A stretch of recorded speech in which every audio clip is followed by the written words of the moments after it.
This is World War Hulk, Excellent Man.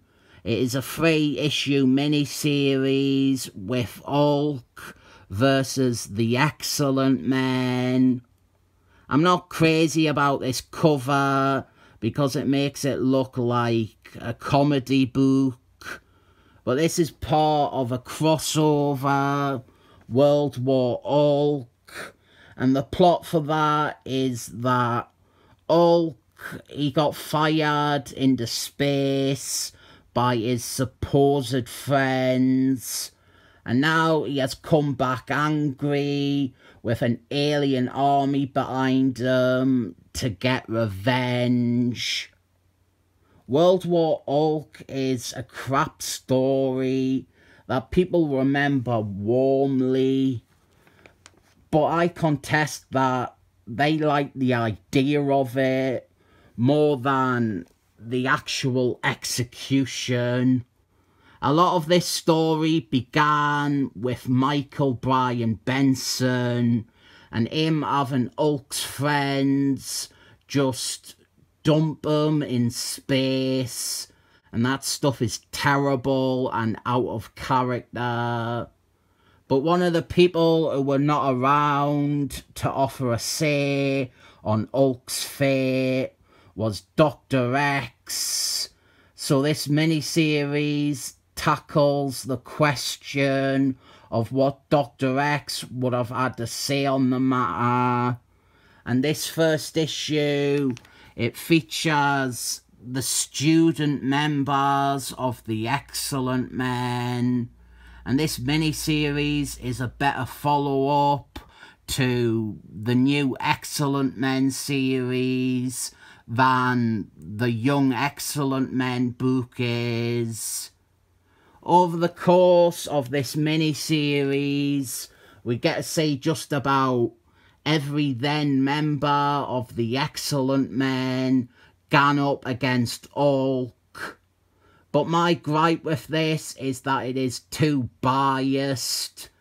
Every fight is heavily weighted towards Hulk. Nobody stands a chance. And so this comes off as a one-sided pissing contest. Hulk has arrived on the planet, and now he has gone to confront Dr. X and learn how he would have voted had he attended the one meeting where the big brains settled on getting rid of Hulk. This is written by Nokia Gage, and part of the reason I wanted to cover this is because you can see a lot of those elements that are present in those Avengers issues he co-wrote with Dan Slott. The structure, the pacing, the big cast, the script obviously. The approach here is very similar to those Mighty Avengers issues in how it uses all the characters and handles individual sequences. Smurf was in the process of training the students when Hulk shows up. The rest of the main Excellent Men, they are not at base at the minute. So, despite Smurf's protest, the kids all rush out wanting to fight Hulk. Although we do have a tiny little bit where Smurf tries to talk things through with Hulk, so I enjoy that. The teenagers, they are wanting to show off against Hulk, and as you would expect, it doesn't go well for them. First, they try to use this kid's death touch, but it don't work, and if it did, this would have been a really short miniseries. Then we have Ellen Keller, who I would say is the most powerful of the kids, at least in terms of mutie power. He gets one-shotted when Hulk does one of his big claps. This is the standard of fight we're dealing with here. Very few of the team, regardless of powers or experience, very few of the excellent men will manage to achieve any semblance of a victory against Hulk throughout this series. It is a load of bullshit sometimes. Like here we have Dusk, who is made up of sand, and she could easily defeat Hulk by entering his body. But then Hulk, out of nowhere, he pulls a drain pipe out of the ground and soaks her with water. The resident strong person on the team is next, Onyx, and he gets a bit more of an extended look, or at least the more extended beaten. Hulk pulls his rock form apart and throws his arms miles away, so Onyx is useless.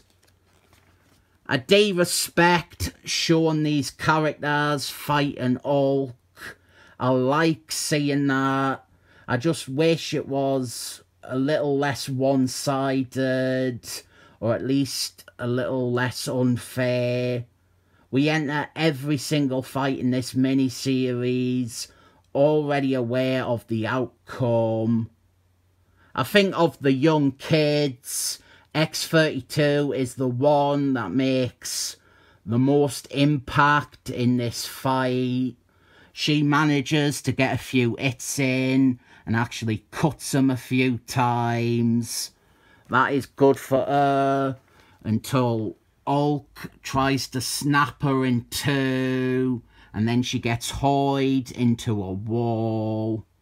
Then we have Retrograde, and she is like Dusk in that she should be really hard for Hulk to actually put down, but nevertheless he does so somehow, just in time for the rest of the excellent men to return to enter the fray.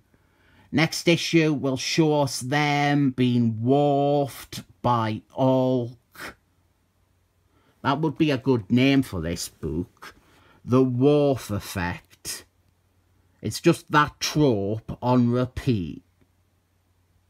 World Worf Hulk.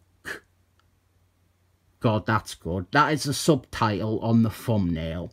World Worf Hulk. Genius. The Worf Effect, it is a thing. Look it up on TV tropes. It is exactly what is happening here.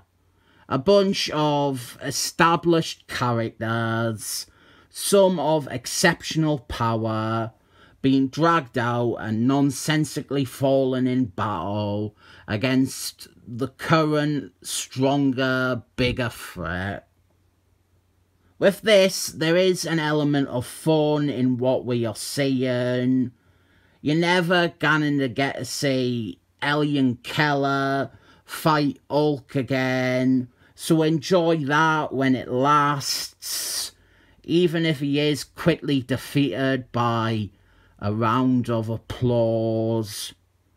I'll give it 7 thumbs up.